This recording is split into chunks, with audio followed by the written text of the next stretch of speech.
Welcome to High Stakes. I'm your host, Tracey Devlyn. On this show, I chat with authors about the moments in their stories that change everything, what's at stake, what it costs, and why we can't look away. From thrillers to romance to sci-fi and beyond. Let's get to it.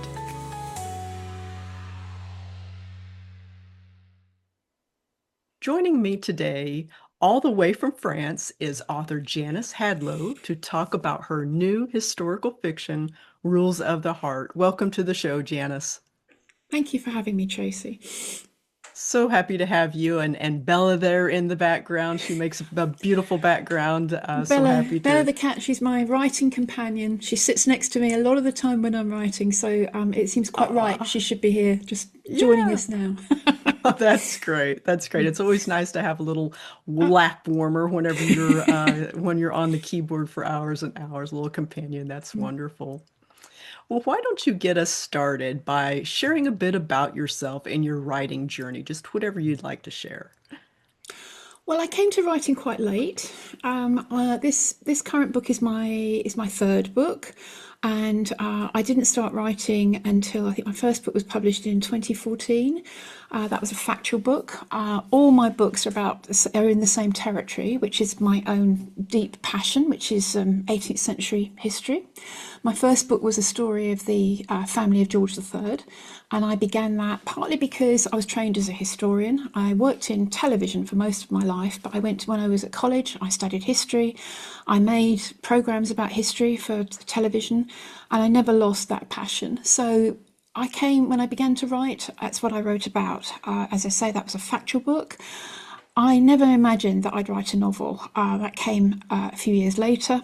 I then wrote a novel called The Other Bennet Sister, which imagines the plot of Pride and Prejudice from the point of view of Mary Bennet, the ugly duckling sister, and goes on to imagine an alternative life for Mary after the book ends. And I think I was almost as surprised as anybody by the fact that I came to write a piece of fiction. I didn't expect it.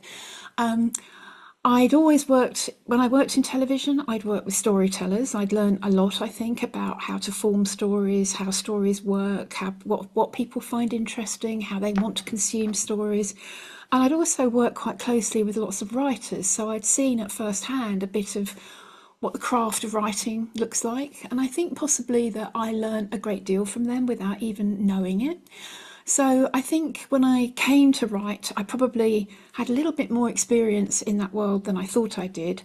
But as I say, it wasn't something that I dreamt of as a child. I came to it quite late, and now, however, it's my reigning passion. It's the thing that means most to me in my intellectual world, if you like. And I feel very fortunate to be able to have the chance to actually do it full time. Yeah, no, that's really wonderful. I think folks who aren't writers, they may not always comprehend that compulsion to write and that passion to write. And even when you're not writing, you're thinking about your story and things like that. And it's a little hard to explain to folks who aren't in the business. Do you find that to be I true? think you're right. I think once you have a project, there's absolutely no doubt it completely absorbs you. I've just begun on writing my next book, and I was thinking this morning, the first thing I thought of when I woke up this morning was, I wonder what should happen there. It becomes a kind of constant narrative in your head, I think. I suppose anyone who's had a demanding job or a demanding career is a bit familiar with that. But I think writing is slightly different because it's all from your own imagination. It's something that only you can Hmm. generate, and therefore you do spend an awful lot of time, even when you're not aware that you're doing it. It's on your mind. It's a very all-encompassing thing, and I don't think you can do it half-heartedly. I mean, for me, I find it something that you have to treat very seriously. Hmm. It's something that, well, I personally have to get myself in a zone for writing, and once I'm in it, I don't really like coming out of it because it requires a sort of particular kind of concentration, I think. And Yeah. once you've found that concentration, I guess that's what athletes do. If you're a very practiced athlete, you must know when you're in that zone. And I find that it can sometimes take quite a while to get there, and you have to think about it a lot before you arrive at it. But once you're there, you know you're there, and then you really want to stay there until you've got to the point where you think you've said what you wanted to say. Yeah. Well, I could tell that you're very absorbed into Lady Bessborough, the main protagonist of Rules Yes. of the Heart. And why don't you tell us just a little bit about the story? Maybe just give us the overview, and then we'll dive into it a little bit a little bit more deeply. Well, Lady Bessborough, you mentioned Harriet Bessborough. So she's an aristocrat, late 18th century aristocrat. She's the younger sister of the very famous Georgiana, Duchess of Devonshire. So she's really, really quite firmly in the gilded 1% of people. She, in many ways, has a very, very privileged life. And I think it's fair to say that some of the rules that govern her life would be quite different for, let's say, the Bennet family in Pride and Prejudice. You know, these are very grand people, and the rules of every other of ordinary people don't always apply to them. But to me, she was. I've been reading her letters for years. She's someone who never has a thought, I think, without putting it down on paper. Whether it's to her sister, to her friends, she's a great correspondent, and that gives you a very powerful insight into her character, I think. And I was attracted to her because she's very, very clever. She's a highly intelligent woman. She's involved, like her sister is, in a lot of the great events of the period. She's on the edge of politics. She knows a lot about culture. She lives, as I say, in this extraordinary gilded world of fashion. She's in endless great paintings of the period. She's often in the background because she's not quite as famous as Georgiana, but there she is. But I think what really made me think that there was a story to be told about her which went beyond just what I felt for her character was the story that really, if she were here now, she would, I'm sure, say the same thing, that really dominates her whole life. And Rules of the Heart is essentially the story of a woman who spends a lot of her life looking for love, who, for all kinds of reasons, feels by the time she's reached her early 30s that she's never really had anyone, perhaps other than her sister, Georgiana, who really cares for her. She's married to a man who she married actually mainly just so she could stay near to her sister. The two husbands are related. She's never really felt much for Lord Bessborough, and he certainly, especially when they were young married couple, did not behave well to her. So she feels unhappy, she's unloved, she's had a series of rather disastrous affairs with deeply unsuitable men. And by the time she's in her early middle 30s, she thinks, well, that's it, it's all over. I'm never going to find the man who's really going to be the passionate connection that I've always longed for, until she thinks she does. And then she comes across an extraordinarily handsome man with a very long name. He is Granville Levson Gower. He too is an aristocrat, but he's famous really for being the most handsome man of his generation. He's regarded as, if you look at any of the paintings of him, you will see why. 6 foot tall, very, very bright blue eyes, strikingly slender figure with big, strong shoulders. He was a subject of admiration from both women and quite a lot of men as well. So she meets this man, and there's an immediate physical attraction between them. He, from the very beginning, is deeply, deeply attracted by her and pursues her very, very hard.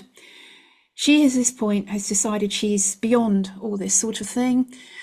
She's given up on love, this thing she's wanted all her life. It's never going to happen, but maybe she could just divert herself, have a little bit of an amusing time with this extremely, extremely personable man who is so keen on her. A very young man too, because one of the interesting things to me in the story is that Granville is 12 years younger than she is.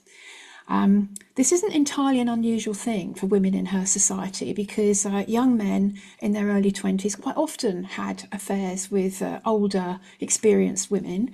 They couldn't have affairs with young women of their own class, because that would ruin those women's chances ruin their reputation, their chances of a marriage.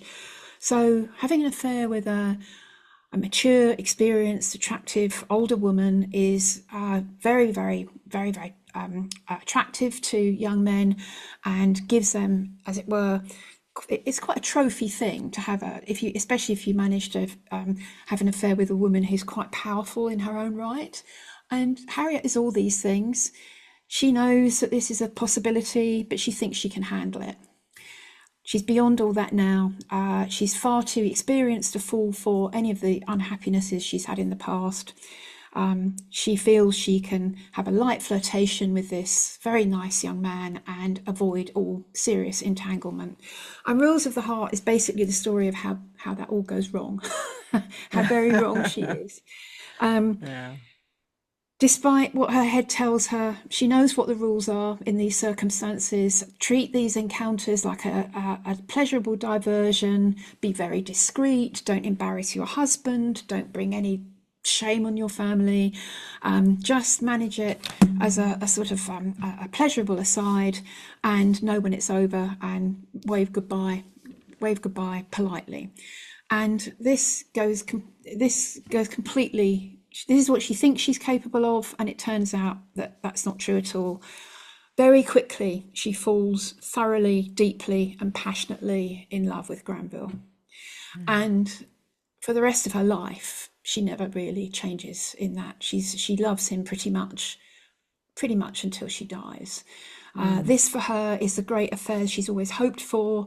He is the man who is going to fill this emptiness in her life, who is going to fulfill her both emotionally, sentimentally, but also in terms of physical love. I think there's no doubt that he is the first person she meets who's ever really given her a great deal of pleasure, and she writes about that quite openly.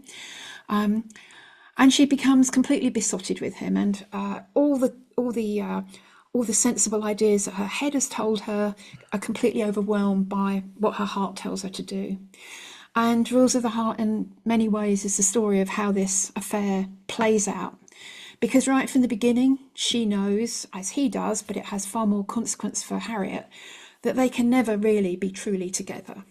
Because for that to happen, one thing could happen. She could be divorced by her husband. We might come back to that in a minute and talk about what a terrible business that would be if that was the case, and why Harriet was so reluctant even to consider that.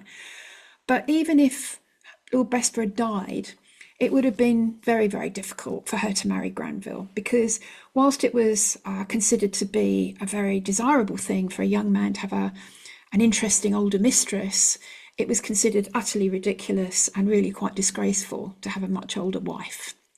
So she knows, and he knows that this can never really end in anything but some kind of parting. But certainly Harriet is incapable really of contemplating this. And their relationship lasts for many, many, many years. Harriet later describes it as 17 years in which she loved him more than life itself. And through that time, many, many extraordinary things happen. The secrecy that is necessary just to carry on this affair is something that is a major part of Harriet's feelings about all this. She has to betray the trust of her family and her friends. She has to deceive her husband. She has to do all manner of things which she is not sure she is happy doing. And even more extraordinarily, she is pregnant 4 times by Granville. She has 4 pregnancies by him, 2 of which she takes to term, and she has in the end an illegitimate son and daughter by Granville, all of which she somehow manages to keep concealed from everybody in her family. I mean, it is the most extraordinary story how she manages to do that. The degree to which she's successful in doing it, the methodologies that are necessary to help her do it. I mean, I should say what really helps her is fashion. Because if you think of those high-waisted Jane Austen-style dresses, as she says herself, I was very much assisted by high dresses and lots of shawls. She certainly, she was lucky in that. But she manages to do all these things although Granville himself has many, many other affairs which cause her terrible, terrible jealousy and heartbreak, not enough for her to ever wish to break with him. And she knows, however, as he now himself grows older and older and enters his 30s, that he will have to marry, that is coming. They both know he's going to marry. He has a couple of attempts at finding a wife. Neither of them work out. In the end, though, he does find somebody to marry. It is absolutely the last person that Harriet had ever supposed he would marry. Maybe it's too much of a spoiler to give away here who it is. Yeah, yeah. But he does marry. And the thing that Harriet has had in her mind for the better part of 15 years is finally upon her. You know, he is going to marry, he is going to leave her, he's going to have another life. And how is she going to manage this? How can she deal with this? And in the book, what I've tried to imagine, which is certainly true from the letters I've read of hers, this is also the moment when she's forced to consider, really, what was this love affair worth? You know, it's dominated my life. It's given me some of the highest and happiest moments of my existence, but at the same time, it's also caused me the most terrible pain. What do I feel about it now that I'm about to see him marry someone else? And that's really the arc of the book, trying to explain it. Well done. No, well done. And I think the book too, she's going through her letters to him and maybe from him as Yes. well, and she's trying to find out if he loved her or loves her as much as she loves him. And I thought that there was such an inherent sadness to that she couldn't answer that question without revisiting He those that's letters. very true. And he is she is a great product of the Romantic age. She's a brilliant writer herself. I Right. mean, Georgiana, her sister, writes a novel, but Harriet certainly could have written one. Reading her letters is like reading a soap opera. You know, they're full of events. She's funny. She's witty. She's a brilliant. She brings characters alive on the page, not least Granville. So you do get to understand not all of his letters have survived, and he's clearly a very different kind of correspondent. He is the archetypal 18th century man. There's a joke that the perfect 18th century male letter consists of "I am well, my dog is well, the farm is well." That's it. And Yeah. he's a bit like that. He is not somebody who is given to. He's not given to a huge amount of sentimental expression. He never really gives her the level of romantic. She'd have loved it if he'd have written her poetry, but he never does. Yeah. That isn't who he is. He's a much more sober character. And because he has so many other affairs, you know, inevitably she asks herself through the course of their affair, am I just one amongst many? You know, how Hmm. meaningful am I to you? And so she's never quite fully satisfied. He never quite gives her, I think, everything that she would have loved from the perfect man that she has made him into in her mind. Hmm. And so this question is one that she, in the end, has to provide her own solution for it, because he's Hmm. simply never going to do that for her. And I think, in a way, she's probably always aware that he isn't quite the man she's made him into, but then no man could be. You know, he becomes this Yeah. sort of. I think. I think a lot of the key to her character is she doesn't feel very loved as a child. I think there are three children. She's brought up with three. There are three siblings.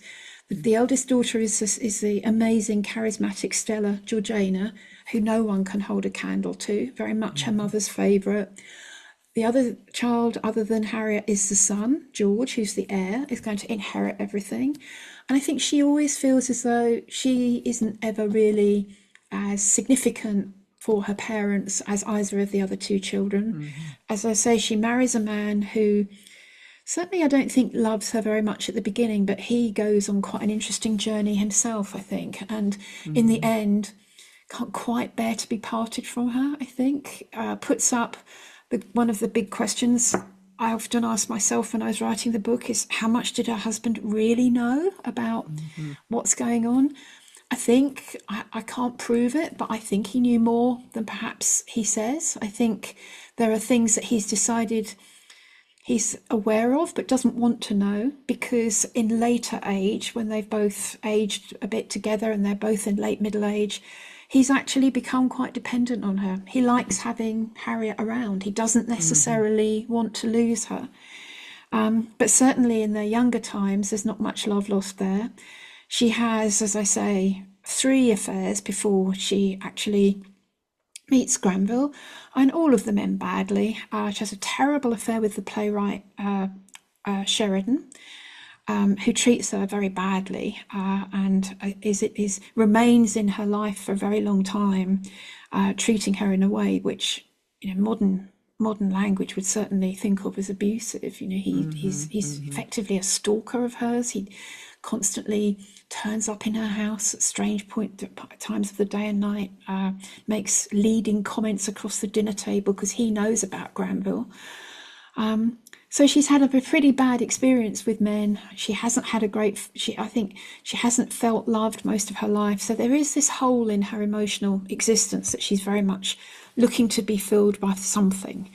And I think, like a lot of women of her generation, had been brought up in the romantic tradition, she does genuinely believe, unlike some of her older friends who are much more hard hearted about affairs of the heart, she really believes that the only true end of human life is to find the one you love. I mean, she is a Hmm. true romantic in that sense.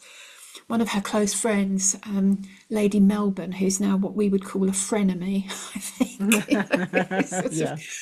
who often gets very exasperated with Harriet and says, honestly, all this is just a transaction. She's got five. Lady Melbourne is a slightly older woman of a different generation who, as I say, had a much more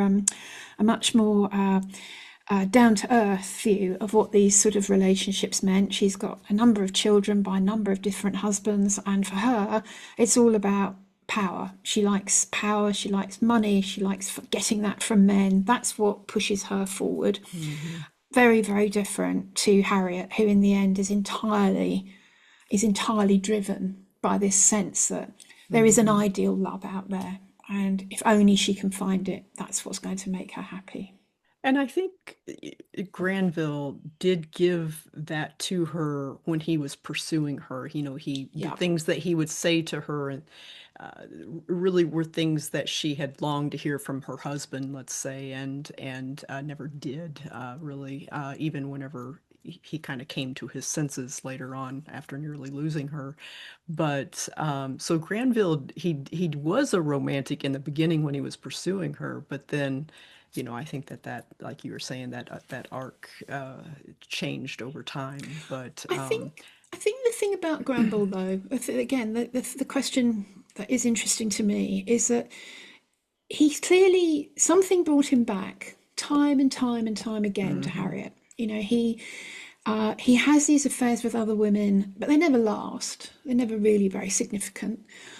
He's a diplomat, so he spends three quite protracted times away from London.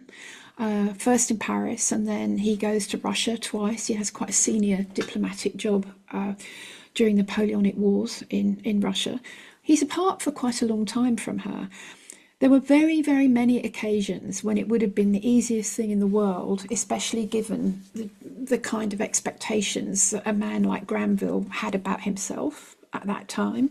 It would have been extremely easy for him to simply say, well, it's been great, but I'm sorry, my dear, now is the time for us to part. And he Hmm. never does that. He never ever does that. So even when I think their sexual relationship had come to an end, he's still in her orbit. He still sees her, and it's a very long time before.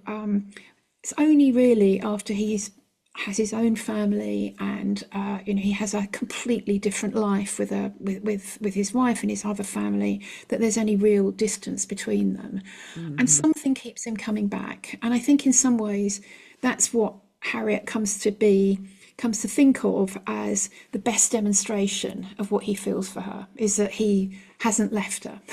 Hmm. And as I The say, it would fondness there. Yeah.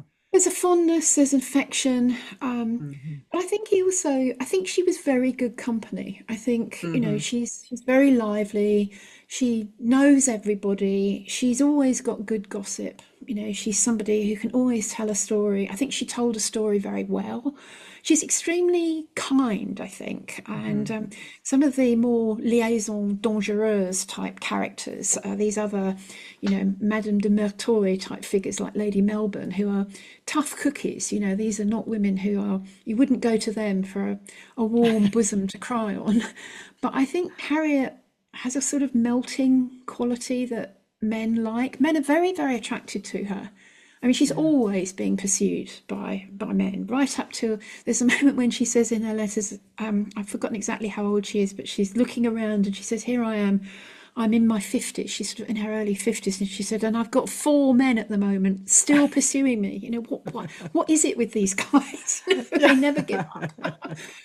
She Yeah. clearly had a kind of magnetism about her Hmm. that I think was as much about her company as her looks, if you see what I mean. I think Hmm. she's, you know, I think there was something very appealing to a certain kind of man in the way what she offered to you, which I think was something probably the words I always have in my head are warm, melting, comfortable, but also entertaining. You know, Yeah. I think she'd have listened to you in a way that Yes. perhaps Yeah. some of the tougher women wouldn't have done. So I think that's quite a big attraction.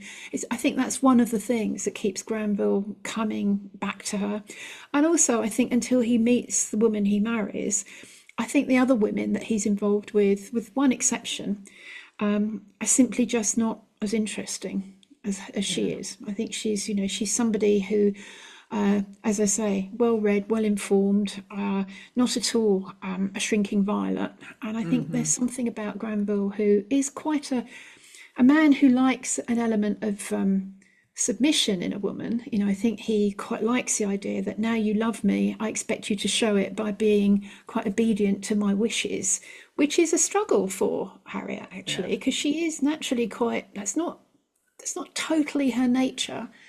And I think one of the most interesting elements in the book is as she gradually gives up what she'd always thought of as her own sort of unwillingness to become subject to the opinions of a man. She gets closer to that with Granville than she does with anybody else, and I think she's slightly ashamed of it. If I'm honest, she's not Yeah. happy that she's done it, but she can't stop herself. She's so enmeshed by that point with this man that she, even though she knows it would be better not to give him everything he asks for, she can't quite stop herself doing it. Well, on this show, we like to talk about the story stakes. You know, love, death, the Yeah. fate of the realm are all high stakes in the story. But I like to delve a little bit deeper beneath the surface with the author and find out what is personally at stake for, in your case, Harriet. And I think we've probably touched on this a little bit in our conversation here. But what do you think was personally at stake for Harriet in this story? Well, I think there are two levels, both of which we've touched on, but I think there are two different dimensions of risk for Harriet. And the first one is simply the most obvious one. Having an affair of any kind like this was always going to be dangerous, but because she loses control of it in many ways, she's immediately exposed herself to the worst possible outcome if Lord Bessborough had decided to be vindictive about it. There is a moment when he tells her, it's actually not, he actually threatens this with her previous lover, with Sheridan, but he hints it again with the early days of her affair with Granville. If he divorces her, she loses everything. I Yeah. mean, literally everything. She has no rights at all. Her kids, She well, all of it. Yeah. she would do that was that was it was very likely she would lose all contact with her children. She's Yeah. got four children who she loves very dearly, and it's to Besborough's credit that he is by everyone. He may have been a very unsatisfactory husband, but he is actually a very good father, and all the four children Mhm. really seem to love him. But but Harriet would have, if he, as I say, if he'd decided to be vindictive or tough, he could easily have simply said, "Well, you'll never see the children again, so forget that. You won't see the children." She has no, although she moves, as I said at the beginning, she's one of the 1%. She's one of the sort of gilded rich. she doesn't really have anything much of her own. Mm. So anything that she brought to the marriage, she and Bessborough between them would have spent, because they're terrible spendthrifts. They get through their money. They live their whole life pretty much until the last third of it in debt endlessly. They never have a penny to call their own. She sometimes can't. She sometimes writes to Granville saying, I haven't got £20 in the house. Can you lend me some money? You know, they're very, very wealthy, surrounded by these beautiful buildings, houses, clothes, but they have no ready money because she herself is a gambler alongside Georgiana for a long, long part of her early life. Uh, she has the most appalling debts, which are to her haberdasher, to her shoemaker, to her jewellers, all of which then, of course, become Bessborough's responsibility.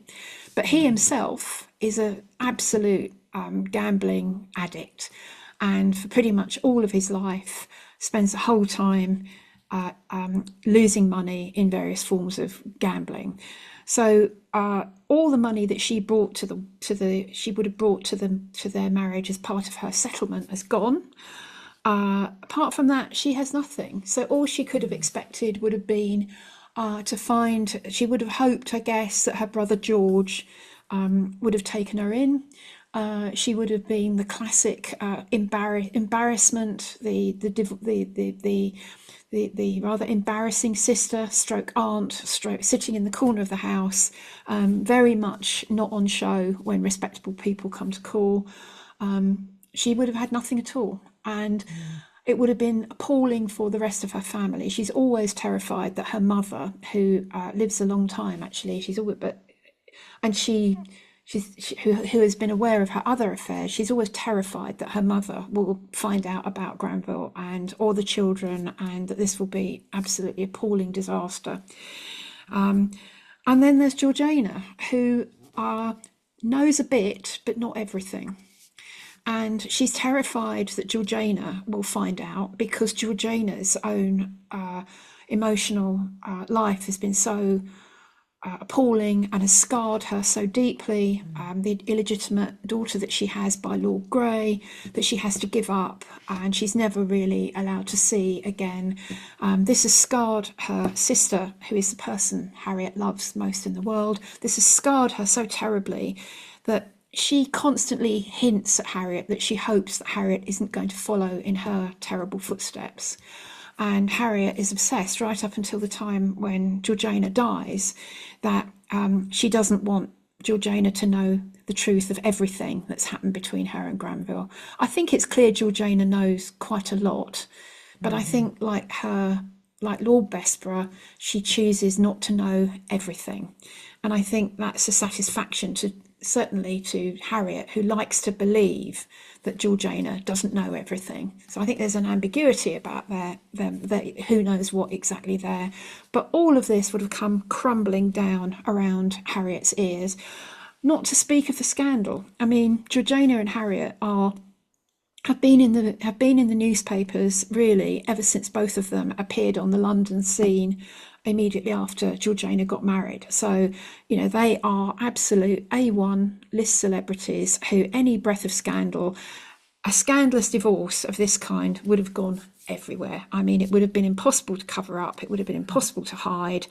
And I think that also would have been a disaster for Harriet. She is used to the idea that she lives life very much in the public sphere, but to see all her dirty linen, as it were, brought out and washed so publicly would have been terrible for her, I think. So I think Yeah. that's one of the costs. That's one of the reasons why the stakes are so high for her. But I think what we were just talking about, really personally, the other reason why the stakes are so high for her is what it involves her, the level of deception that it involves her in on a personal level.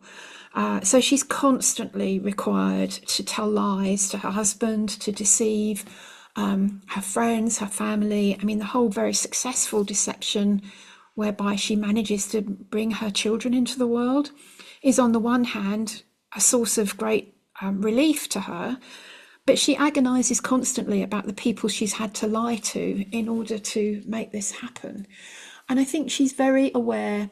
She is quite a self obsessed person. I mean, she does think about herself and her feelings all the time. She's quite modern in that sense. Whenever she puts pen to paper, she's always taking the temperature of her emotions. So she's very candid about what she feels. But I think she was very aware that she was living a double life. And Hmm. I think that double life came at a huge cost to her. So, on the one hand, she's immensely grateful because it allows her to have some kind of relationship with Granville. But on the other hand, she thinks it's made her a worse person. She's ashamed and feels guilty at the level of deception and simple lying that she's involved with on a daily basis. And she often writes, she'll say, I'm sitting here, my children are reading, my husband's over there playing chess, everyone, they have no idea who I really am, nobody knows really what this terrible person that I am. It all looks so blissful, but actually they don't know who I really am. And she says once, in a line that captures it for me, she says, I really suffer because if I'd been a little better, if I was a better person, I wouldn't have done this at all. I would never have embarked on this life of deception. And if I was a worse person, I wouldn't care. But as it is, I'm stuck between the two, and that's why I suffer. And she does suffer. She never loses that. She feels that from the moment she first has sex with Granville, and it never goes away right up to the end. She never loses that sense that in acquiring what happiness she's found in this relationship, she has actually betrayed the trust of everyone else around her. And I think so. Those are the two sort of, when you say what's at stake, there's both the public vision of what's at stake and what's at stake for her own sense of who she is. And I think Hmm. I think both of those weighed very heavily on her.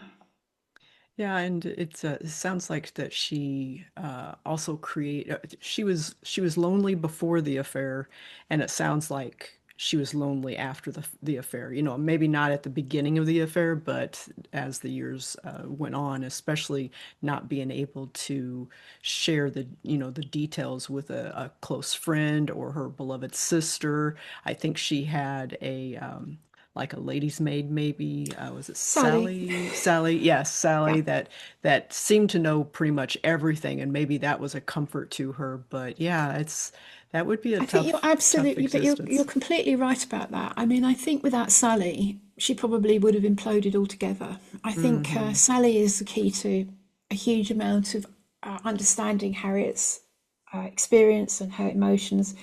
I think Sally knows her probably better than anyone in the world, even Granville. Yeah, and fiercely They're protective of her too, from what I could fiercely, tell. Yeah, fiercely protective, yeah. and in later life, when after the period when my book finishes, but Harriet's daughter Caroline herself is unhappily married. She marries Lady Melbourne's son, William Lamb, who later becomes Viscount Melbourne, Prime Minister under Queen Victoria.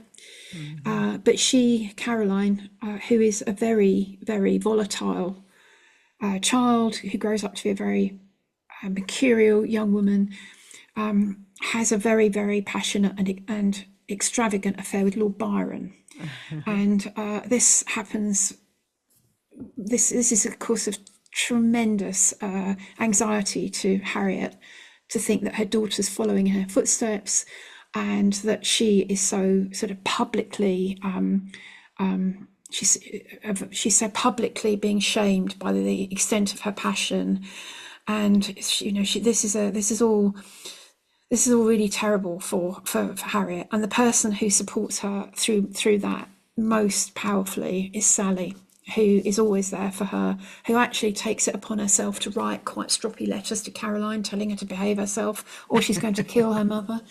And really sadly, at the end of Harriet's life, she dies while she has very good relations with her children, and she spends a lot of her later life is spent in the company of one of her sons and his family, and she's travelling in Italy with her son William. When she dies, she contracts possibly typhoid. She dies in Italy, and Sally, of course, is with her, and it's Sally who says, "Well, I'm going to take her home." So it's Sally who accompanies Harriet's coffin all Mm, the way from northern Italy, all the way back to Derbyshire, yeah.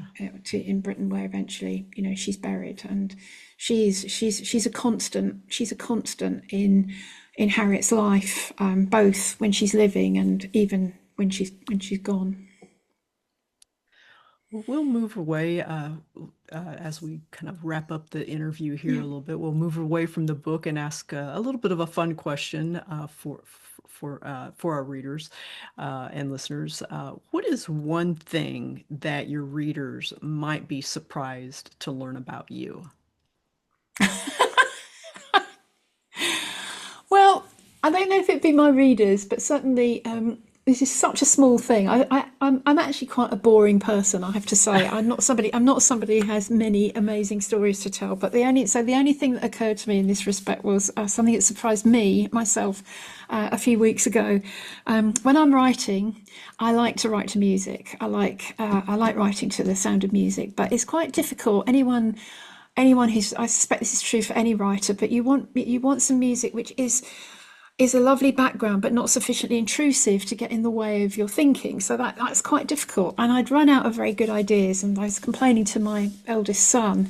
So, oh God, I wish I could find something that I could write to. And he is a great fan of techno music, and he introduced me to a form called ambient techno, which is sort of a very repetitive but calming, extremely cutting edge.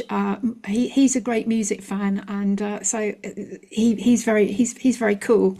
And Yeah. he introduced me to this, and I found it perfect. It's very, Oh, great. if you choose the right stuff, it's perfect.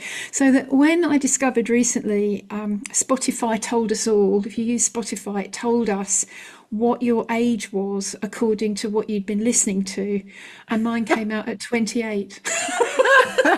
Perfect. All right. And I was just That's so, great. I thought no one in the world, no one who knows me would ever believe for a minute that that could possibly be me. But it's, I feel it's like a borrowed bit of coolness that Uh, I'm proud of, even though it surprised even me. That's great. I'm gonna have to check out that particular kind of music because I'm the same way. I, You have I, to choose the I, right kind. Yeah, but yeah. it's very varied. You need recommendation, but it can be the most soothing and beautiful and melodic, or it can be quite different. So, so All right. Noted. Very noted. All right. Well, before we go, can you share with us what's coming up next? well, I'm anyone who I will just mention my last book, The Other Bennett Sister. So that's been made into a television drama, Ah, and congratulations. will be transmitted in America. It's been made made in the UK by a company Bad Wolf with the BBC, and in America is going to be available on BritBox. So Okay. anyone later this year who enjoyed The Other Bennett Sister and might like to see what it looks like as a TV Great. drama, it'll be there. And I'm currently working on another, what you might call Jane Austen adjacent book. So Okay. I'm writing something which I'm writing a book which exists in the world of one of Austen's novels, but tells that story from the perspective of a minor character. So exploring a new world there, and I've only just Ah, begun that, so it's very early okay. days yet. Okay. All right. Great. Well, thank you for sharing that.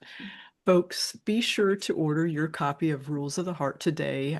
You won't be disappointed. It's a wonderful story. And Janice, thank you so much for joining me. It was a real pleasure chatting with you about this story and getting to know Lady Bessborough much more fully, I think. So appreciate it. Well, thank you too, and for giving me the opportunity to talk about her, because as you can tell, I'm very passionate about her, and for asking such thoughtful and provoking questions that I hope made me say some stuff that people might find interesting. So thank you for that. Oh, yeah, absolutely. All right. Well, you take care. Thank you so much. Thanks again. Thanks. Bye. That's it for today's high stakes story. Follow the show so the next episode lands right in your feed. And if you enjoyed today's chat, a quick rating or review helps new listeners find us. Visit tracydevlyn.com high-stakes.org/podcast for show notes and links to today's amazing guest and their fabulous book. High Stakes is a proud member of the Authors on the Air Global Radio Network. Thanks for listening. Until next time, enjoy the adventure, everyone.